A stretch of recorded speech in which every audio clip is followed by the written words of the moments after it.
अगर कभी आपको किसी होटल में कमरा नंबर 13 मिले तो कोशिश करना कि उस कमरे में रात मत बिताना, क्योंकि कुछ कमरे सिर्फ रहने के लिए नहीं, मरने के लिए होते हैं। ये कहानी है रोहित की। रोहित एक सेल्समैन था और काम के सिलसिले में उसे अक्सर अलग अलग शहरों में जाना पड़ता था। एक रात वो बहुत देर से एक छोटे से पुराने होटल में पहुंचा। होटल का नाम था सिल्वर मून लॉज। रिसेप्शन पर बैठे बूढ़े मैनेजर ने धीरे से कहा, सिर्फ एक कमरा खाली है, कमरा नंबर 13। रोहित हंसते हुए बोला, अरे अंकल, मैं भूत प्रेत में विश्वास नहीं करता।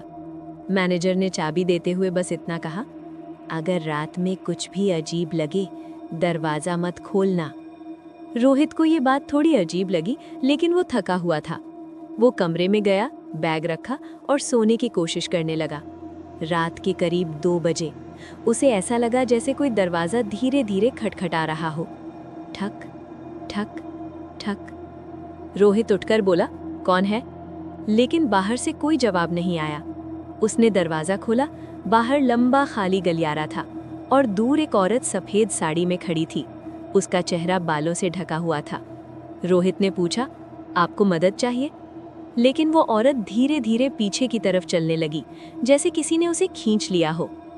रोहित को डर तो लगा, लेकिन वो वापस कमरे में आ गया। जैसे ही वो बिस्तर पर लेटा, उसे महसूस हुआ कि कोई उसके बगल में बैठ गया है। बिस्तर धीरे धीरे दबने लगा। रोहित ने डरते डरते आंखें खोली और जो उसने देखा, उसकी सांस रुक गई। वही औरत अब उसके बगल में बैठी थी। उसका चेहरा धीरे धीरे ऊपर उठा और उसके चेहरे पर आंखें ही नहीं थी, सिर्फ काला खाली गड्ढा था। और वो धीमी आवाज में बोली, इस कमरे में जो भी आता है वो सुबह तक जिंदा नहीं रहता।